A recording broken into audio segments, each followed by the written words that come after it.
baolinfo.net moo leen di jox ay xibaar yu gaaw te wóor ay journaliste yu xarañ te mën seen liggéey.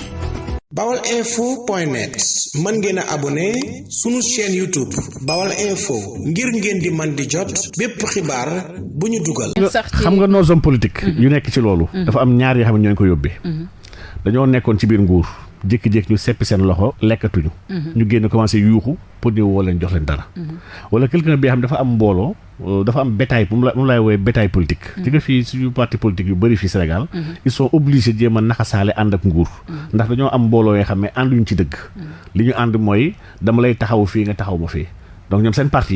yi kuy ngénte ñoom ñooy ngénte ku feebar ñu jënd ordonnance maanaam ils sont très dépensiers. loolu dafay tax nag mun ñu toog sans yor xaalis te xaalis googu noonu kenn du ko liggéey. loolu indi transhumance mooy andi seen transhumance. dina ñëw ci beneen sujet d'actualité di nomination Idrissa Seck. ci conseil économique social environnemental mu nekk loo xam ne vraiment. doon nañ ko séentu ci politiciens yi fi nekk ñëpp opposants yi sauf Idrissa Seck. tey jii mu def ko gis nga sax récente déclaration bi mu def bi ñu koy samp. ca conseil économique social environnemental weddi sax kàddu yi nga xamante ne tegoon na ko. ban jàngat nga am ci Idrissa Seck. waaw Idrissa Seck de wax dëgg yàlla moom sax nee na moom il est très nuancé c'est une personne nuancée. donc moom wax dëgg yàlla kooku di ko jéem a canaliser ak di ko analyser wax dëgg yàlla lu jafe lay nekk. dama gëm nag ma li ma la wax léegi rek man dama gëm ni ñëpp ñi nga xam ne dañoo exercer dans l'appareil d'État yoroon ay ndombal tànk mujj nekk ay milliardaires ñoom ñëpp ils sont milliardaires ñoom ñëpp man dama jàpp ne ñëpp ñoo bokk benn mbuus bu ñu nekk c'est des jouisseurs ce que j'appelle des jouisseurs de la République. Ils jouissent de la République ils vivent aux dépens de nous le petit bas peuple donc man wax dëgg yàlla Idrissa Seck bettuma ci transhumance parce que man yàgg naa wax ne avant muy dem yàgg naa wax ni Idrissa Seck réeroowul ak Macky Sall. comme ni ma yàgg waxee ni Abdoulaye Wade bii actuellement réeroowul ak Macky Sall. donc waaye nag xalaatuma woon mu ñëw dugg sees nag wax dëgg yàlla. sama xalaat maa ngi jàppoon ni Idrissa Seck mu ngi négocier pour dem assemblée nationale. pour nekk président assemblée pour mën a remplacer Macky Sall. donc man c'est lecture boobu laa amoon ci Idrissa Seck mais nag comme que dafa nekk dans le gouffre nekk dans la dèche. am ay jafe-jafe ku am jafe-jafe. kon yow jàpp nga ne li ñuy wax dafa bekkoor quoi amul xaalis moo tax. mu accepté am na nomination bi am na xaalis. Macky yëfu caacaay mais lu tax nga ne dafa nekk dans la dèche. yëfu caacaay la ko Macky def. Idrissa Seck dafa bokk ci homme politique yi nga xam ne dañoo am ay comptes yu ngand yu am ay milliards ci bitim réew. Idrissa Seck ay comptes yu bëri yu gën a bëri. mu ngi États-Unis ak France. appareil d'État nag dafa doy waar ndax état su amee partenariat moroomu état am sañ na utiliser levier diplomatique boobu pour geler avoiru kenn. donc wala pour extrader kenn ki nga xam ne ressortissant la mooy li état Sénégal def ak États-Unis ci kaaw Assane Diouf. forcé pour ñu andil ko Assane Diouf ndax daf ko soxla woon. Idrissa Seck dañoo gelé ay comptes yu nekk États-Unis te comptes yooyu ay milliards la. Idrissa Seck toog mënul yor xaalisam propre xaalisam. il était obligé de marchander avec l'État. moo indi lii yëpp. donc des bi mu nekk ay comptes ay avoir. mais Cheikh Oumar Diagne li ngay wax ne am nga ci preuve. li ma wax ni am naa ci preuve wax dëgg yàlla. lu koy prouver. non di koy. que état au Sénégal dafa gelé ay comptes Idrissa Seck. yu nekk extérieur. Idrissa Seck nekk dans la dèche. ba tax mu accepté. li am tey xam nga kenn dama xam kenn ci ay gestionnaire Idrissa Seck dafa démissionné. xam naa kenn ci ay gestionnaire de compte bu nekkoon États-Unis bi xam ne elle a démissionné de Idrissa Seck donc vraiment. moo la jox info yi. bon on peut dire waaw. léegi nomination Idrissa Seck. ñenn ñi nee nañ président Macky Sall dafay préparer demam. maanaam ut ko wuutu. comme ça bu fekkee Idi wuutu na ko. il va protéger sa famille kenn bañ ko tëj. par exemple am na ñuy wax loola. am na ñu naan Idrissa Seck dañ ko piéger. anéantir ko à zéro. comme ça Macky Sall en 2024 pratiquement dootul am sax ku mu leewtool ci làmb ji. carrément parce que actuellement gis nañ ni opposition bi amatuñ sax opposition ici au Sénégal. su weesoo Sonko ainsi de suite. yow ban thèse nga ciy défendre. dañuy préparer Idrissa Seck teg ko ci bopp réew mi. wala Macky Sall daf ko nax anéantir ko comme ça 2024 mu gën a kii parce que gis nañ déclaration wu Idrissa Seck démb xaw ma bërki démb bi ñu koy samp moom am na ci ay waxam sax mi ngi ñuy waxi 2035 waaw est-ce que loolu du dëggal ni peut-être le président Sall dina laajaat beneen mandat en 2024 comme c'est le cas Alpha Condé ce qui s'est passé en Guinée ak Ouattara en Côte d'Ivoire. waaw man nag dama bokk si nga xam ne gëw ma ne Macky Sall mu ngi aspirer à un troisième mandat. bokkoo ci man gëw ma ne Macky Sall loolu sax mu ngi si xelam. Macky aujourd'hui ay aspiration du Sénégal. ak lu am si sous-région bi. ak lu am sous-région bi yàlla dafa def ni ñu mag ñoom bokkuñu tradition. on n'a pas la même trajectoire on n'a pas la même histoire. on n'a pas les mêmes réalités sociopolitiques. wax dëgg yàlla pour man comparaison n'est pas raison donc dama gëm ni autant Condé peut faire du n'importe quoi autant l'armée peut sortir di rey ay nit. nu mu leen neexee. mais la réalité de la Guinée n'est pas celle du Sénégal. donc man gëw ma ni Macky Sall mu ngi aspirer à un troisième mandat. Premièrement. Secondo gëw ma sax ni Macky Sall dafa ne di préparer Idriss Seck Macky est si lâche il est si lâche et si méchant Macky képp ki nga xam ne sax dafay bëgg toog fi mu toog moom il va se débarrasser de toi. même bu dee mais il prépare personne. il a détruit Idrissa. Macky su doon préparer kenn sax. il ne préparera pas Idriss Seck. donc il va préparer quelqu'un bi nga xam ne peut-être son frère wala keneen mais il va pas préparer Idriss Seck ndax Macky wax dëgg yàlla il en veut à Idriss Seck. Idriss Seck it ànd mu ànd ak Macky compromettre boppam gëw ma ne nekk na lu ko neex gëw ma ne c'était son premier choix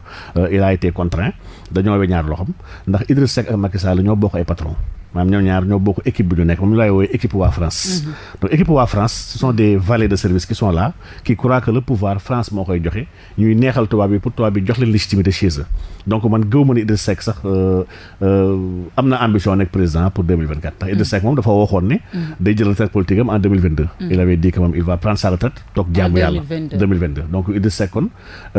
su accepté compromettre xam naa dafa bëgg rek jotaat ay dërëmam ak li nga xam ne dañ ko xoj ba mëntu ci génn ndax ay hypothèque am yu bëri mu ko commencé woon sonal il avait besoin de son fric. loolu tax mu accepté man dama jàpp loolu kon gis nga ni président Sall préparé wul Seck. président Sall aspiré wul à un troisième mandat. loolu laa jàpp. kon président Sall pour yow ci lan la aspiré exactement. président Sall. ay kilifa tubaabam dañ ko jox ndigal. depuis élection 2019 avant 2019 sax pour ne ko daal contrat yi ñu signé ak Sénégal yëpp ak ressources yoo war a génn Sénégal dañoo bëgg nga stabiliser ñu Sénégal. donc mission bi la ko ay kilifaam jox jéem na créer xool nu mu jéem a àndee nit yi pour ñu waxtaan jéem na créer ay dialogue jéem na def lu nekk corona bi sax jéem na essayer gën a renforcer pour jéem a xool donc il a tout utilisé pour annuler l'activité peut-être politique bi nga xam ne extrême c'est-à-dire que ñi nga xam ne ànd ñoo ko moom def na tout pour ànd ak ñoom France dem na ba yónni ancien président yoo xam Nicolas Sarkozy mu ñëw ba fii Afrique pour rencontrer Abdoulaye Wade pour xool ñoom ñaar dañu stabiliser pour ne ko bàyyil Macky Sall nekk président Abdoulaye ba mu jógee Guinée boobu ak ñoom Alpha Condé ba mu ñëwee il n'a pas fait de déclaration àndul ak kenn te ñëpp xam nañ ne Abdoulaye Wade participation am ci élection 2019 mën na changer beaucoup de choses moo tax sax deuxième tour am donc pour dire que la France est aux commandes ak ay valem Idriss Seck si valets la bokk France ñoo xalaat ne ko nga dugg parce que bëgguñu problème waaye nag ils seront grandement surpris. mais kon yow daal da ngay dëggal que le président Sall c'est le gouverneur de la France au Sénégal. il est moins que le gouverneur mais dama jàpp ne gouverneur sax day am tuuti jom am tuuti autonomie ak responsabilité waaye Macky Sall il est peut-être benn sous-préfet la. sous-préfet même wàcce nga ko ba sous-préfet. waaw genre benn sous-préfet la bi nga xam ne wax dëgg yàlla. il ne croit pas en lui te ñemewul jël benn disposition c'est Macky Sall problème bu mënti am ak lu mënti xew Macky Sall il prend ses valises ses clics et ses claques jël avion dem France. donc Macky wax dëgg yàlla Macky déclaration yu gën a am solo sax il le fait sur des chaînes françaises doo wax ak des journalistes sénégalais. Macky tubaab la ci biir der baa ñuul kese wax dëgg yàlla waaye man dama gëm ne ñoom ñii ñëpp ils sont en train d'installer benn climat de sérénité de paisibilité ak de confiance pour mën a gën a may multinationales étrangères yi surtout françaises et européennes yi ñu mën a opérer sans benn problème fii Sénégal waaye nag waaw Cheikh Oumar Diagne kan lañ mën a séentu 2024 man 2024 dama ci sa gis-gis yow man dama jàpp ne 2024 on aura des acteurs neufs ndax aujourd'hui ñu ngi commencé am benn renouvellement ak benn mutation des acteurs politiques ñu bëri les acteurs politiques traditionnels c'était des partis politiques partis yooyu ñu ngi commencé instant yi di dee président Macky Sall ak ses conseillers yu am solo yi nga xam ne ñu ngi bitim réew ñoom Abdou Diouf ci la ñu bokk ak ay borom xam-xam yu rëy yi nga xam ne ñu ngi xool lu ñu dammatee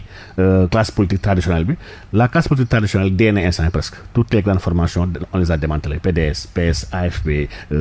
ànd jëf tout ça dañ ko damm créé na ay fiction ak ay fraction donc waaye nag dafa am benn activité bu bees bi nga xam ne ñi doon jëf bàyyiwuñu ko xel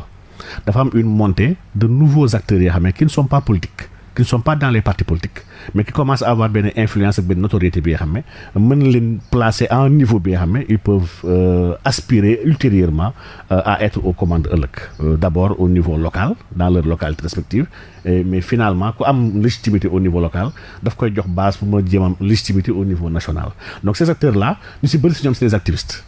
ñii c'est des personnes de bonne volonté. xanaa ñoom Guy Marius Sagna en fait partie. C'est une personne bi nga xam ne sooy xool son ascendance sooy xool nu muy yéegi nu muy évoluer nga xam ne kii c'est un acteur nouveau qui n'est pas purement politique qui est beaucoup plus social citoyen et wax dëgg yàlla rien n'empêche Guy Marius dans un futur proche nga gis ko mu taxaw localité am nga dafa bëgg nekk maire pour changer directement ce qui se fait là-bas ils sont nombreux c'est des jeunes qui sont là c'est des sportifs c'est des chanteurs c'est des gens qui sont vraiment engagés ci seen développement wu dëkk qui se sacrifient pour ce pays-là et que le pays à un moment donné va dire que basta pourquoi pas ne pas leur donner leur chance nañ dàq politiciens yi voilà nañ dàq politiciens yi jéem a xool ay nit yi nga xam ne mosuñu bokk benn parti pour jox leen réew mi donc loolu c'est pas quelque chose à exclure ñu waxaat si beneen ponk bu am solo di wàllum islamophobie peut-être man li ma lay laaj peut-être islamophobie bi dañ koy indi parce que temps yi gis nga lu am ak déclaration bu Macron pour soutenir le journal Charlie Hebdo continuer leen di caricaturer le prophète Mohammed et salut sur lui continuer di ko caricaturer au nom lan de la liberté d'expression bi mu ko waxee gis nga tole bi mu jur président Macky Sall dem na am na lu mu wax am na ñu mu doy leen ainsi de suite yow pour yow lan moo waral àdduna bi taxaw di xeex li nga xamante ni moom mooy islam lan moo ko waral pourquoi l'islam gêne waaw yaa ngi laaj question bu am solo nag wax dëgg yàlla parce que soo fàttalikoo àdduna jamono bu ne chaque un siècle ou 2 siècles àdduna dafay def lu ñuy wax benn reset dañuy def benn genre mise à jour ndax système yi ñuy taxawal ay nit ñoo koy taxawal système yooyu ils sont pas infaillibles système yooyu dafa am benn jamono bi xam nga ça peut marcher mais am na benn niveau yoo xam su fa yeggee ça ne marche plus il faut ñu réinventer ko il faut ñu renouveler ko il faut ñu créer un nouveau système donc àdduna loolu mës a fonctionner léegi nag dañoo toll ci jamono bi nga xam ne avec le 21e siècle l'ancien système ñuy wax le capitalisme triomphant ñuy wax l'ultralibéralisme dafa commencé am ay ngandi crise yi nga xam ne on sait que ce système là va s'effondrer léegi nag suy effondré wu dafa am benn alternative bi xam daf fi nekk alternative boobu noonu arrangé wul les promoteurs du système ultralibéral alternative boobu c'est l'islam dafa am une vision politique l'islam dafa am une vision économique maanaam islam ci alquran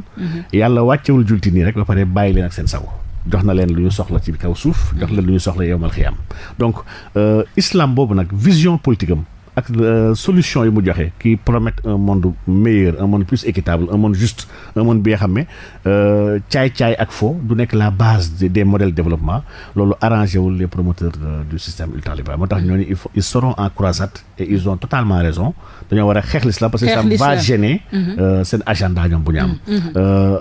xeex boobu nag elle va passer par beaucoup de plans elle va passer par beaucoup d'étapes ñoom actuellement ñu ngi ci depuis début siècle bi maanaam ñoom du lu bees instant bi ñoo commencé assumer maanaam ñoom seen xeex jamono bu nekk dafa am leen li xam ne lu ñuy ciblé ñoom ils sont dans la prospective dañuy wax ne fii léegi 2050 war nañu atteindre nangam fii léegi 2100 war nañu atteindre nangam fii léegi 2150 nag war na fekk mbir yi jeex ñu xam ne instant lii moo fi nar nekk maanaam tubaab bi noonu la ñuy xeexee islam aujourd'hui dafa nekk seen collimateur ñu xam ni il faut ñu faggaagal ko ndax suñu bàyyee julti rek ils vont commencer à réclamer benn leadership islamique damay joxe exemple France bi nga wax léegi nii en France sondage Institut Montaigne les derniers sondages yu ñu def ñoom ils disent que 32% des musulmans de France disent que ñoom la République est contraire aux valeurs islamiques c'est-à-dire que islam ñoom bu ñu gëm elle est contraire à ce qu'on appelle la République et que ñoom ils se voient pas dans la République il faut que République bi changer wala boog islam bi changer adapté à la République c'est-à-dire que lii autorités françaises ils savent ça ils savent que à terme avec le taux de natalité des musulmans nu mu gënee bëri ba su tubaab de sushi parce que jullit ñoo fa ëpp ils sont polygames le plus souvent ils ont beaucoup d'enfants les taux de conversion dafa commencé bëri nit ñu ngi tub dugg ñoom xam nañ ne à terme suñu sàgganee jullit ñooy ëpp France waaw d'ici ay 50 ans rapport yi ils disent que les musulmans seront majoritaires ils risquent d'avoir des musulmans aux commandes des musulmans députés des musulmans présidents sax et que ils ont peur pour la tradition historique de la France bi xam ne c'est un pays aux traditions chrétiennes nag parce que tam il faut ñu nangu ko France histoire am christianisme moo ko marqué donc France moom ak islam dafa gudd un siècle donc ragal islam ñëw bouleverser tout leur fondement historique ak toute leur histoire et leur passé wax dëgg yàlla autorités françaises actuellement ñu ngi ciy xalaat et ils veulent pas d'un islam en France et ils ont mais je trouve qu'ils ont raison nag wax dëgg yàlla dama jàpp ni kenn ku nekk sa aada da nga ko war a sàmm sa tradition da nga war a xeex pour téye ko comme ñun tamit suñu tradition fii ni mu nekk islam ñu bañ a nangu tamit ñun tamit ñu yàqal suñu islam dëkk bu nekk dafa am réalité bi nga xam ne dañ ko nangul donc ñoom aujourd'hui seen croisade bi du yem ci France ñu ngi koy yaatal ci dëkku àdduna bi yëpp et foofu nag laa amee man problème ak ñoom boo demee seen dëkk ñun bëgg du islam chez nous ça ne posera pas de problème. mais ñu ngi koy yaatal ci àdduna bi ñu ngi koy yaatal ci àdduna bi yëpp di ko xeex mun naa joxe exemple dëkk mel ni Sénégal xam nga Sénégal. am na fay écoles yoo xam ne c'est des écoles françaises qui ont signé la charte ce qu'on appelle AEFE. mooy l'association des établissements français à l'étranger. écoles yooyu dañuy jàngale programme français. dañuy promouvoir la culture française. dañuy promouvoir les valeurs de la France et parmi les valeurs de la France la culture française bañ l'islam ci la bokk xeex le voile xeex tout ce qui est bu laal diine dañ koy xeex ils sont en train d'exporter modèle boobu ci yeneen dëkk àdduna bi dëkk yu mel ni Sénégal ay école la ngi fi nga xam ne dañoo signé charte AEFE mun naa si tudd ku mel ni Sainte Jeanne d'Arc Jeanne d'Arc dafa signé elle est affiliée à l'AEFE et mu ngi doxal programme bi nga xam ne loolu programme mu tubaab la du programme Sénégal ndax en France effectivement on a interdit à travers une loi les signes ostentatoires ak les signes islamiques le voile ak lépp dañ ko fa tere la charte de la laïcité française même si hôpitaux yi ñu fay liggéey amuñu droit muuru école yi amul droit def voile et cetera loolu c'est normal et c'est compréhensible parce que la loi française moo ko voté en France mais nag une école bu nekk fii Sénégal ñun ñu am loi bi xam ne terewul muuru fii Sénégal notre loi terewul guy muuru ku mu neex muuru ku mu neex bañ a muuru donc nit ki choix la école ñëw fi moom di tere muuru ci biir enceinte am donc ça pose problème c'est un grand problème c'est une école qui dit ouvertement que man je respecte pas le droit sénégalais faale moo ko man je me conforme en droit français comme ce qui s'est passé avec Jeanne d'Arc effectivement alors que nekkul en France aujourd'hui donc pour dire que le modèle français est en train d'être exporté à terme nous allons avoir des jeunes yi nga xam ne qui ont été formés dans ces écoles là avec l'idéologie française avec les valeurs françaises jeunes yooyu amaana jamono dina ñëw ay xale yu jàngee cours Sainte-Marie-Anne wala Jeanne d'Arc wala et cetera dañ ñëw ba nekk ay ministre nekk ay président et loolu moom danger gënu koo màgg ci dëkk. voilà ñu ngi leen di fàttali yéen a ngi suivre seen émission sociale toute la ville en parle tey jii Ndeye Comba Moreau dalal professeur Cheikh Oumar Diagne professeur Cheikh Oumar Diagne gis nga coowal homosexualité. gis nga ni instant bi ñoom sax weesu nañ fañ daan nëbbatoo léegi ñu ngi imposé wu homosexualité au Sénégal fi mu toll le fait que instant bi dañu toll ci jamonoy imposé wu comme Mame Matar Gueye ni muy wax ñun bu ñu waxul da ngay jékki-jékki rek ñoom ñu génn ci mbedd yi organiser marche comme niñ ko doon defee en France aux États-Unis di wax voilà nañu dépénaliser homosexualité ainsi de suite voilà ban jàngal nga ci am actuellement le fait que instant bi dañu toll ci ñoom imposé wu carrément pour ñu accepter leen mbir mi waaw duggulet xam nga mbir yi toujours dafay am ay sources yi nga xam ne mooy base maanaam c'est des faits yi nga xam ne nit ki fa lay tàmbalee mbir yi di dox am yu koy dooleel am ay phénomènes yi nga xam ne ñoo koy màggal ak di ko dooleel homosexualité au Sénégal aujourd'hui Sénégalais yëpp war nañu mën a seetlu ne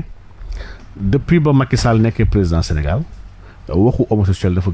gën a yaatu dafa gën a fréquent dafa gën a rëy lii c'est pas un hasard mun naa tudd benn document bi nga xam ne li ñuy wax EPU en 2013 Sénégal ba muy dem Nations Unies ci benn comité des droits de l'homme wala bokk kuréel bi nga xam ne mooy saytu ak yelleef doomu aadama yi dafa woowoon Sénégal convoqué ko pour benn EPU yu ñuy wax examen périodique universel donc daf ko woo pour laaj ko sur la question des droits loolu c'était en 2013 en 2013 rapport bi nga xam ne moom la ñu seqaloon Sénégal rapport bi il faisait état de 188 recommandations yu jox Sénégal bi nga xam ne yii dañoo wax Sénégal ne ko Sénégal dafa engagé ne su ma demee naa ko dugal sama dëkk yii mu taxaw ne melee ma ci ma xalaat ci yii mu leen yii moom mënuguma ko def yii moom mu bañ ko carrément ne man defuma ko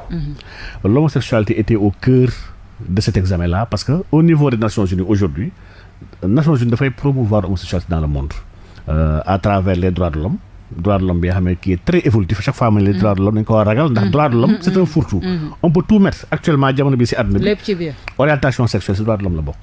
donc pour dire que rek dañoo war ragal baat bi ndax baat bi lu mu ëmb mu bëri donc Nations Unies boobu nag di doxal mbir yooyu dafa teg baaraamu tuuma Sénégal ne ko yow tu es un mauvais élève ndax yow homosexualité bi ñuy coow ci àdduna bi yow doxaloo ko sa dëkk Sénégal joxe ay justification yàggul noonu am na beneen délégation sénégalaise bu dem Nations Unies bi nga xam ne ñoom délégation bi ñu siiw la xam nañ kenn ku nekk mu tudd ak fu mu dëkk wax nañ carrément ñoom ne ñun Sénégal terewuñu homosexualité maanaam lii c'est des officiels sénégalais ñoo ko wax ne ñun terewuñu homosexualité suñu loi amul benn loi bu ci tere homosexualité di Madické Niang waxoon na ko en 2011 ba mu demee au niveau des comité des droits de l'homme récemment régime Macky Sall tamit waxaat nañ donc ñoom kon jàpp nañ ni homosexualité Sénégal terewu ko déjà muy benn acte contre nature moo la ñu tere Sénégal te acte contre nature boobu c'est un fourre-tout ça veut rien dire instant man mii su ma moon jabar tey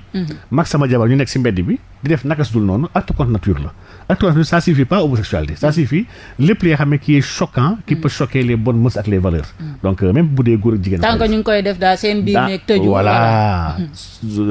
ku nekk sa biir nekk def lu la neex dara du la ci fekk waaye ku nekk sur la place publique la yoon tere donc homosexuel nag dañoo gis da leen dooleel ñoom dañoo leen dooleel ndax yàlla dafa def ni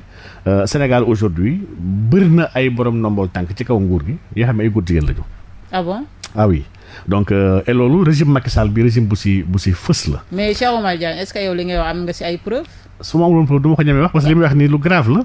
waaw léegi doo si limal ñaar wala ñett. xam nga li may wax nii. li may wax dafa grave ba nga xam ne. bu fekkoon amul instant kon yóbbu nañu ma rëbës yàgg na. ndax ji nga nguur ku koy waxal lu mu xamul wala di ko tuumal kooku dafa xamul lu bëri maanaam kooku bopp bi kon wayul ndax ku yor ndombal tànk am puissance yor décret yor armée yor police kooku soo ko waxalee lu nekkul ci moom da nga ko may occasion mu briser la donc on xam nañu bu baax a baax li ñuy wax dama ne nguur gi ñu am actuellement ba ci gouvernement actuel bu Macky Sall la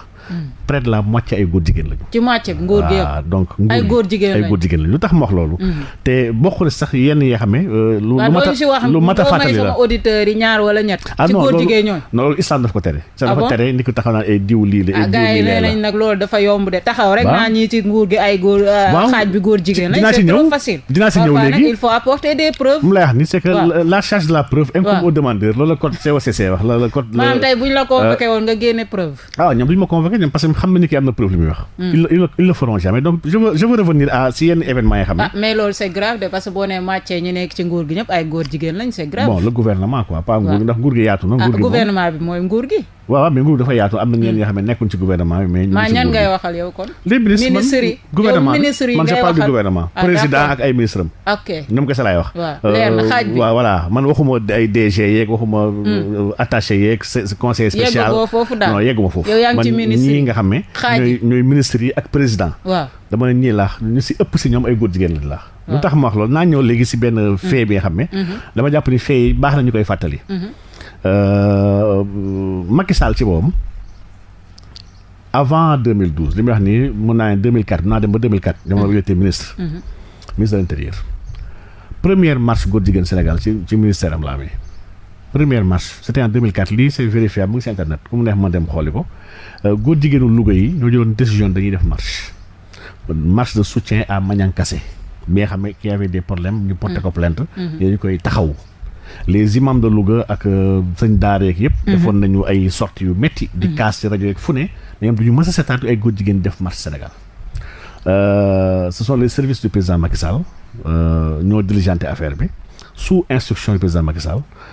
pour ñu taxawu leen pour ñu protéger leen pour ñu rawale leen loolu kese permettre kenn wax dara ndax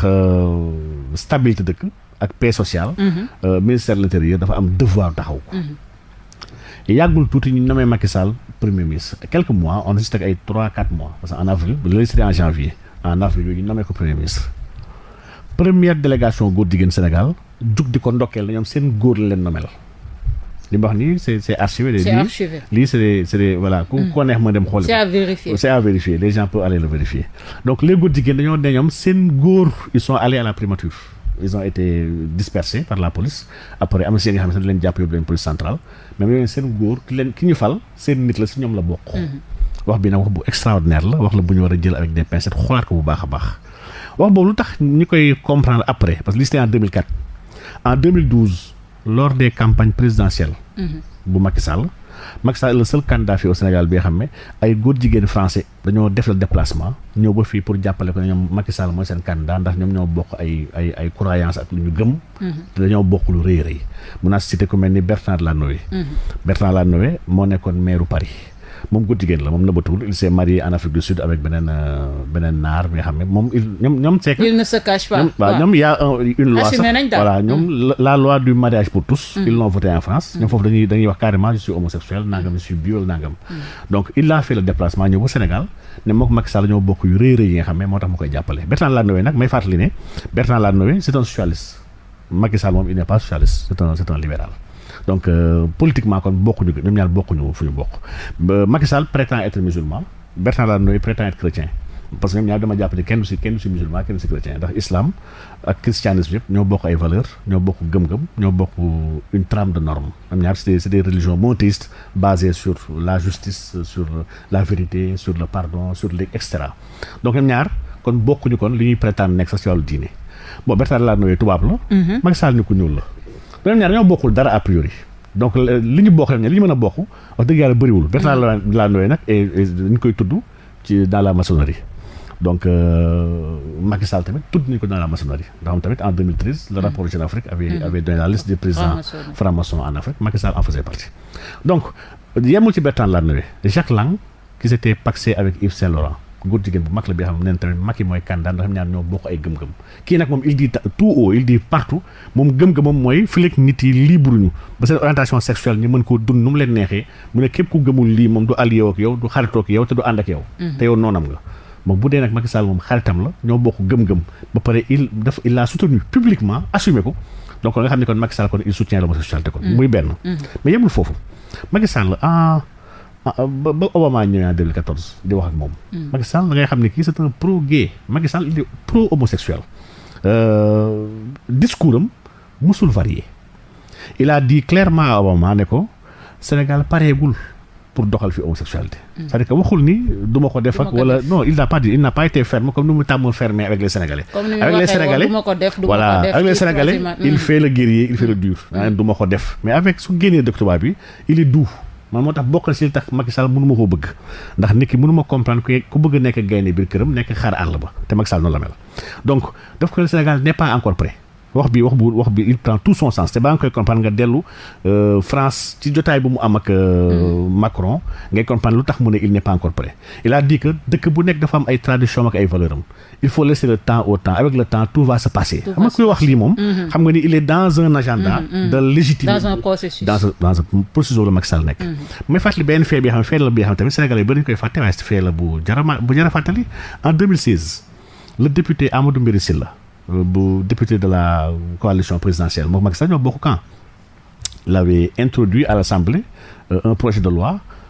pour criminaliser l'homosexualité li tamit c'est vérifiable c'est Mbéry Sylla moo nekkoon président du conseil départemental de Louga il a réussi à rassembler 70 signatures de députés pour ñu mën a voter une loi criminalisant l'homosexualité Macky Sall est intervenu lui-même pour faire retirer la loi à l'Assemblée donc président bi nga xam ne nag mu ngi doxal góor jigéen ñi di waxal góor jigéen ñi ay góor jigéen financé ko parce que on connaît xam nañ ñenn ñu ko financé en 2012. ñi nga xam ne dooy si wax kenn. non c'est des associations yoo xam ne LGBT France. association mag la bu yor kuréel la buy taxaw góor jigéen ñi en France. mais association boobu jàppale na Macky Sall en 2012 financé nañ ko oui, en 2012. donc pour dire que. président bu mel noonu. dañ ko war a laaj ñoom pour man la seule question qu'on doit lui poser mooy monsieur êtes-vous homosexuel pour man journaliste yoo dañ taxaw laaj ko. mu leeral laaj boobu ndax nit président Macron si ay journaliste France laaj nañ ko parce que moom il est homosexuel. kon Macron homosexuel la. donc gars yi xam nañ sax ki mu nekkaloon un PDG d'un journal là-bas en France. mais les journalistes dañ ko laaj ne ko êtes-vous homosexuel même bu dee il s'est mais assumé wul de Macron ba léegi. assumé ko dafa daw dafa ne non man du ma homosexuel man j'aime ma femme j'aime Brigitte Nangam. mais on l'a demandé pour am le cœur parce que dañ ko si tudd. xam faram. Macky Sall nag am ñu ko si tudd nag. ndax gars yi nee seen góor la si ñoom la bokk pour man journaliste yi war nañu am sañ-sañ taxaw laaj ko ne ko monsieur le président dañoo bëgg nga leeral ñoon ndax waaw wala déet da nga bokk ci gars yi. ayca mi ngi noonu te xam naa ne bu sëree kon grandement surpris. kookoy Cheikh Oumar Diagne ñu laajaat la ci beneen ponk bu am solo temps bi bareetul mais foog ñu laaj la ci gis nañ ni secte yi ñu ngi gagner de plus en plus le Sénégal ñu ngi gën a am doole et puis ñu ngi sànq nit yu baree bari dinañ la laaj secte ak franc-maçonnerie déjà luy différence bi parce que bu ñu duggee ci franc-maçonnerie du ñu am temps pour développer carrément peut-être dafay ça vaut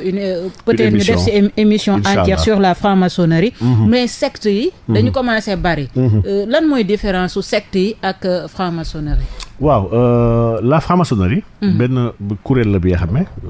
wax dëgg yàlla yàgg na bu boole ay nit yu jàpp ne ñoom c'est des ay xalaatkat lañu yoo xam ne bëgguñu diine tënk leen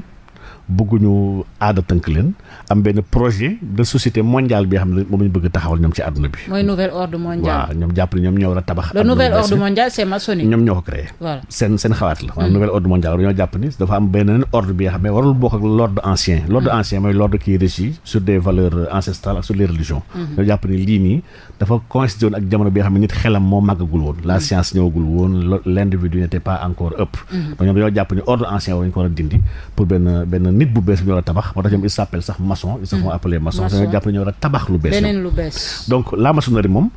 kuréelu seytaan la kuréelu ay saay-saay la c'est satanique am na ñu koy weddi de côté philosophie la ainsi de suite waaw c'est que y a beaucoup d'obédience y a beaucoup de logique nga maçonnerie du benn kese mais y a des maçonneries waaye maçonnerie ñoom ñëpp dañoo am leen li xam ne dañu koo nuru dañoo am ay points communs waaye y a des maçonneries qui sont des loges qui sont juste philosophiques y a des loges très affairistes loolu 90% francs-maçons yu nekk fii Sénégal yeneen dëkk yu bëri xamuñu sax la mooy franc-maçonnerie maanaam ñoom pour ñoom franc-maçonnerie occasion la pour avoir ay relations am ay contacts am ay carnet d'adresse bi nga xam ne moo lay permettre nga gën a mën a yéeg dans l'ascenseur social donc ñoom lañu ko jàppee mais franc-maçonnerie yëfu seytaan la maanaam mais dañuy faral di wax Cheikh Oumar Diagne pour nekk président si jamono ji foog nga nekk franc-maçon parce que gisoon nañ sax déclaration wu Nicolas Sarkozy su ma juumulee mu ne à un moment donné il faut passer par la franc-maçonnerie est-ce que yow lu ni mel da nga koy dëggal que tous les chefs d'État africains sont des francs-maçons oui ou non bon je dirais pas tout ils sont pas tous maçons parce que réalité du réalité africaine mais xam naa ni même fii Sénégal yenn position yu bëri ku nekk lu franc-maçon la fa teg au sein de l'armée au sein de l'État dafa am beaucoup de parce que ñiy doxal dëgg dëkk bi dafa am ñu bëri loolu mirage dafay nax doomu aadama yi dafa am lu ñuy wax le deep state maanaam l'état profond mooy doxal dëkk bi ñun ñuy gis nag mooy le ministre rek les présidents ñii doxaluñu dara si dëkk bi. dañ leen fa teg nii rek ay figurants kese lañu waaye am na ñenn ñi nga xam ne position yu nekk président teg leen fa te président bu ñëwee dafay dem bàyyi leen fa ñooy doxal di tel sujet ñoo koy doxal ñii ils sont très forts ñu si bëri si ñoom nag ils appartiennent à ces loges là donc loges yi nag am nañu influence bu mag bu ñu am sur le continent africain une très grande influence surtout fii au Sénégal yàlla def na déjà président yi fi jaar yëpp ñun ñëpp ils font partie des loges. Macky Sall fait partie des loges franc-maçon la Abdoulaye Wade franc-maçon la. am nga ci preuve. ah oui suñu fi amoon preuve duñ ko wax. mais Cheikh Oumar Diagne yi ngay wax dafa garaaw de. mais Macky Sall da ngay ñëw rek affirmer ne diw. nee la Macky Sall institution la. Macky Sall su ko waxal lu amul te mënoo ko juger mënoo ko prouver da lay xëccal article 80 jàpp tëj la dama ne ñun nekkuñ di waxantu parce que dañoo am suñu njaboot ñu bëgg dem kaso di suñu kër dafa neex. mais yow kan moo lay informer yow Cheikh Oumar Diagne professeur. waaw loolu moom man la concerné parce que ni ku nekk sa information xam nga yow journaliste nga fi ngay wutee information yow journaliste ne trahit jamais ses sources. donc man am naa samay information am naa fi may informé woo mais lépp lu may wax am naa preuve yoo xam ne mën na ko étayer. en tout cas Macky Sall est un maçon. et même sans preuve mais Macky Sall journal Jeune Afrique sax bind na ni Macky Sall franc-maçon la en 2013 liste des présidents maçons mais weddi na ko. ah waaw on reconnaît un maçon qu'au pied du mur maanaam dans la maçonnerie dañoo may franc-maçon ne ko yow su la ko jiiñee mën nga wax de nekkuma ko pour te protéger. donc mais en tout cas les présidents sénégalais ñu si bëri en tout cas c'est des maçons. Abdou Diouf moom c'est un très grand maçon bokk na si les plus hauts gradés. ici en France donc secte kon ak franc-maçon du ñu benn. waaw secte bi parce que 5 minutes. moo ñu dese foog nga wax si tuuti. secte kuréel la bi nga xam ne bokkut ak diine. ay nit tase bokku gëm-gëm bokku pas-pas di doxal dara Sénégal nag dañoo bëri ay secte loolu te secte yooyu si bëri mbiru iblis ak la mbiru idéologie mais ñoo fi gën a dañu bëri temps yi dañoo bëri trop waaw te ñu ngi xëcc ndaw yu bëree bëri lu tax ñu bëri nag dafa am ay causes immédiates ak ay causes lointaines ñu war a bàyyi xel d'abord dafa am benn absence législation au Sénégal maanaam Sénégal ñun amuñu législation buy contrôler le culte moo tax ku mu neex mën na ñëw fondé fi daraam di ko doxal ñu bëri ñu dàq ci dëkku Afrique centrale yi ci seen ay sectes yu bizarre ñu am dañoo jógee foofu ñëw fii loué seen benn kër defar ko fii secte di doxal seen mbir parce que état Sénégal contrôlé wu leen xoolu leen déjà lii dafay yombal ñëw bi am na dëkk yi nga xam ne doo ñëw installé fa di am ay nit dëkk mel ni France par exemple y a une cellule qui suit toutes les associations ak tous les rassemblements waaw soo amee 20 personnes la topp rek commencé suivre di xool la ngay def donc Sénégal kon ñu am ñu législation kon muy benn ñaar Sénégal dañoo nekk ci askan yi nga xam ne askan dañoo ndóol dañoo am ay jafe-jafe xale yu bëri am ay problème lu leen yóbbaale dafay yomb donc kon fii y a presque l'ensemble des ingrédients pour que bombe bi mën a exploser correctement fii au Sénégal te donc ñaata secte moo am Sénégal Cheikh Oumar Dia ba ñuy mujj def ay recensement nous étions à 112 sectes ci fin d'année bi passé donc chaque année on fait benn état des lieux pour xoolaat 112 sectes au Sénégal mais secte da nga ciy dugg pour xaalis ñi ciy dugg souvent c'est pourquoi exactement parce que ndaw yu bëri xam naa bu ñu siy dugg c'est pour avoir de l'argent. waaw am na si yoo xam ne dugg ñu si pour xaalis ñii c'est des parce que secte bu nekk ak li muy doxal. am na secte yoo xam ne nag ñu fay dugg dañoo soxla xaalis si yenn xale yi nga xam ne dañ leen enrôler nax leen soo si duggee sa affaire dafay baax lépp loo bëgg dafay sotti parce que si biir secte bi am na fa ñu am doole yi nga xam ne dañuy jàppalante xam nga dafa am benn communautarisme bu ñuy créer ñoom dañuy jàppalante entre ñoom mais am na suñu bëri ñi nga xam ne dugg ñu secte ngir xaalis maanaam dañoo xuloog yàlla amuñu diine bëgg yëfu seytaan di doxal ay mbir yi nga xam ne nag mbir yu doy waar la nga donc secte tamit c'est satanique. yëpp c'est satanique dañuy doxal dara du tous les sectes ci àdduna bi ils sont yëpp yëfu seytaan la maanaam dañoo xuloog yàlla wax dëgg yàlla mbay ko sax baat bi sax secte moo tax mu uteeg religion donc religion moom yàlla àndal mais secte moom dafa satanique wax dëgg yàlla donc ñoom ñëpp ñoo bokk mbuus. voilà ñu laaj la ci Akon City bi parce que def nga déclaration ne Akon City Akon moomu ci dara du projet Akon ay franc-maçon ñoo kii projet bi lu ni mel da nga koy dëgg lu tax nga wax loolu exactement. waaw Akon fortunam gars yi xam nañ ko Akon dans le classement Forbes sax Akon du milliardaire en dollars Akon est milliardaire en CFA par exemple mais pas en dollars en dollars Akon sa fortune se limite à 110 millions de dollars donc projet moom ci moom si première waa xam ne 18 milliards la lépp au total quelqu'un bi xam ne fortune am 110 millions de dollars la am projet 18 milliards dañ ko war a laaj ne ko kan nga si àndal lii moom pour man 18 milliards de CFA wala de dollars ok de dollars donte sax 6 milliards la wax moom nee na un tiers bi doxal na ko 6 milliards de dollars la même bu doon 6 milliards de dollars sax amul kàttan boobu bu doon 1 milliard de dollars sax amul xaalis boobu on doit lui demander légitimement qui sont tes partenaires n'est-ce pas donc Akon n'est qu'un prête-nom ci projet bi bi nag gëm naa ne bu sottee fii Sénégal waa Sénégal dañu am loolu leen métti ndax bëri nañu si bokk ñi nga xam ne dañuy wax ouvertement ku mel ni Bill Gates tam mën naa joxe lii moom mën naa joxe information tey Bill Gates est dans ce projet là Bill Gates nag Bill Gates si projet Akon City la bokk daf ci bokk joxe na si xaalisam ñaata daf ci dugal xaalisam en tant que actionnaire Bill Gates dafa baax ñu xam moom mooy kan Bill Gates nit bu bon comme moom ci àdduna bi amu ci ñaar maanaam Bill Gates dafa am ñu bëri dafay investigation ci moom ba bind si moom sax ay livres maanaam c'est le faux philanthrope Bill Gates dimbalul kenn boom lay dimbali il est dans les vaccins il est actionnaire sax ci OMS am bokk na si ñi koy gën a mën a financer ci ay garabam yi nga xam ne ay vaccin bi mu war a doxal Bill Gates projet ndoxam bi mooy projet bu gën a ñaaw te gën a bon te projet boobu Sénégal fii ñëw na fi kenn waxatu ko pour jël ndox yi xam ne ndoxu wanak yi transformé ko jox ko doomu aadama yi ñu koy naan pourtant projet bi wër fii Technopole machine bi andi na fi machine am amoon na fi coow bu rëy gars yi bëri bàyyi mu set te pourtant bàyyiwul mu ngi dox ba tey mbir baa ngi dox de donc pour dire que Bill Gates lépp luy maanaam eugéniste la maanaam soo xamee l'homme rek soo xamee kuy eugéniste nga xam kon Bill Gates baaxul eugéniste mooy ñi nga xam ne ñoo gëm ni doomu aadama yi ñoo bëri trop il faut ñu wàññi doomu aadama yi pour ñenn kese maanaam les meilleurs ñoo war a dund maanaam les eugénistes sont tous darwinistes dañoo gëm évolution gëm ni les plus faibles comme dans la forêt dans la jungle dañ leen war a rey faire avancer l'espèce humaine bi gis si ñooñu la bokk donc lii rek jeexal na wax donc ci projet Akon City bi dugal na ci xaalis fa ñuy jeexalee peut-être bind nga ab livre tuddee ko République privée du Sénégal ci livre bi gis nañ ni yaa ngi ci wax ni pratiquement ñun li tënk suñu république yëpp pratiquement c'est maçonnique suñuy signe tout est maçonnique parce que maçons yi ñoo ko tëgg les francs-maçons voilà waaw Sénégal avec l'époque coloniale Sénégal c'est une création purement coloniale Sénégal man su ma déggee daan Sénégal benn bopp la sax may jàppare Sénégal c'est une création purement coloniale Sénégal ay tubaab ko bind ñoo ko créé lépp lu ñuy woowee tey Sénégal nag moo xam devise Sénégal la moo xam hymne Sénégal la moo xam armoire yi Sénégal yi mooy emblème yi xam ne nga xamee Sénégal moo xam drapeau Sénégal yi lii yëpp li ñu ci wax ak li mu am dëgg-dëgg dafa ute lool maanaam dañoo nax. li ëpp ñi ko defar ñu si bëri d'abord ay tubaab lañu ba mas gëstoo xool ne ñoo defar li ñuy woytee Sénégal. d'abord dama gis ni ñoom ñëpp ay tubaab lañu. muy benn ñaar dama gis ay tubaab yi nga xam ne ñu si gën a bëri si ñoom dañoo bokkoon ci ay loge maçonnique maanaam dañoo jël ay symbole franc-maçonnerie andi ko si lu ñuy woowee tey ji Sénégal donc ma gis ne kon loolu nag dafa yell ñu toogandoo xalaataat xool nu ñu dindee loolu yëpp pour tabax Sénégal bi nga xam ne wax dëgg yàlla dafa méngoo ak suñu aada ak suñu ay diine ndax Sénégal nag qu'on le dise il faut qu'on le dise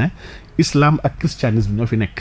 maanaam c'est les valeurs de ces deux religions là mun leen ignorer ci tabax Sénégal bi nga xam ne moom la ñu war a bokk mun dund en paix. donc kon ñun daal yi ñuy tiitaroo yu si ëpp daal c'est maçonnique. Ça n'a rien à voir avec la religion. Rien n'est sénégalais. ba pare rien n'est musulman ni chrétien wax dëgg yàlla li bëri li ñuy woowee Sénégal baat bi sax Sénégal dañu see nax baat bi fi mu jógee sax waxuñu ko. Ah bon fan la jógee ñun ñuy gëmloo nañu sunu gaal la mais c'est pas vrai. Les historiens sax ne sont pas d'accord ci baatu Sénégal fan la bàyyeekoo. dañuy wax tamit souvent que laïcité c'est une religion parce que dañu foog ni laïcité. mooy vrai Sénégal chrétiens yi jullit yi vraiment ñu ngi dund en harmonie et tout. Et laïcité. Et c'est totalement faux. C'est faux. Laïcité c'est la religion de la République. Laïcité franc-maçon yi ñoo ko créé. C'est maçonnique. Pour xeexee ko effectivement franc-maçon yi ñoo ko créé pour xeexee ko église. Laïcité bu ñu koy créé c'était pour combattre l'église parce que l'église était très forte en France. li gën a grave nag mooy il y a beaucoup de laïcité. Laïcité du benn il y a aujourd'hui mun naa ne 7 laïcités. ku mel ni Bobéro def na ci benn livre bi nga xam ne. di xool la laïcité anticléricale. te ba laïcité boobu mooy laïcité bu ñuy jëfandikoo instant pour xeex islam en France. la laïcité nu mu sax la laïcité gallicaniste ak y a beaucoup de laïcité yoo xam ne ñu ngi amandoo te laïcité yëpp ñoom ñëpp dañoo bokk benn muul. C'est une réalité française dafa bokk ci histoire française c'est une création des loges maçonniques françaises man loolu dafa ma jaaxal sax lu tax laïcité nekk suñu constitution ñun. ndax ñun amuñu rapport ak loolu wax dëgg yàlla donc ñun Sénégal li ñuy wax Sénégal yëpp ba suñu constitution. tu verras des déclarations yoo xam ne yoonu Sénégal nekk la déclaration des droits et des citoyens bu 1789 bu ñu def France yoonu Sénégal nekk ñu koy dugal suñu préambule constitution di ko réclamer donc la déclaration universelle des droits de l'homme et du citoyen bu 1948 c'est dans le préambule de notre constitution. Et lii yëpp ça nous regarde pas ça nous intéresse pas parce que nekkuñu foon te bokkuñ si te valeur yu muy incarné di ko jàngale valeur yooyu dafa contre sax diine parce que yoo wax ni diine bokku ci donc ma wax dafa jot ñu xoolaat kon suñu constitution d'abord. voilà ñu bàyyi la professeur nga tàggoog auditeurs yi. waaw xanaa di am mbégte seex ak jotaay bi xam naa kii bi moom safoon na sàpp et ça fait vraiment très plaisir. c'est vrai. macha allah. di baalu àq nag auditeurs yi xam ne ñu doon déglu si biir réew mi ci bitim réew. di ñaan yàlla defal ñu tawféex ba lépp lu ñu fi wax daal. mu nekk yiw ndax jubluñu si lu may jéem a yeete ak jéem a partager pour nit yi mën a gën a xam leen war mu ngi si taxaw jubluñu si dénigrer nii tuutil doomu aadama yàlla na yàlla defal tawfiq mais yaa ngi wax yoo xam ñu bëri wax nañ ko dem nañ rëbës de waaw ñu bëri ñuy wax dem rëbës c'est parce que xamuñu lu ñuy wax wala boog amuñu preuve suñuy wax mais yow dafa am foo ko teg fu wóor man lépp lu may wax c'est parce que suñ ma woowoon tey rek naa andi kayit leen mu ngi nii juge yi xam nañ loolu ba tax woo ñoo ba tey d'accord ñu ngi koy remercier bu baax a baax professeur Cheikh Oumar Diagne nekk secrétaire général bu Rassemblement pour la vérité nekk expert financier et spécialiste en finance islamique ñu ngi koy remercier bu baax a baax ci disponibilité di ko remercier tamit ci livre bi nga xamante ni may na ma ko di la révolution de l'argent dans l'espace franc fondement de la prospérité des peuples xam naa incha allah daañu def ab débat ci franc CFA ak passage bi jóge ci franc CFA dem ci éco c'est intéressant parce que nee nga éco bi c'est plus catastrophique que le franc CFA. c'est une catastrophe. Baolinfo.net moo leen di jox ay xibaar yu gaaw te wóor ay journalistes yu xarañ te mën seen liggéey. Baolinfo.net mën ngeen a abonné sunu chaîne YouTube Baol Info ngir ngeen di man di jot bépp xibaar bu ñu dugal.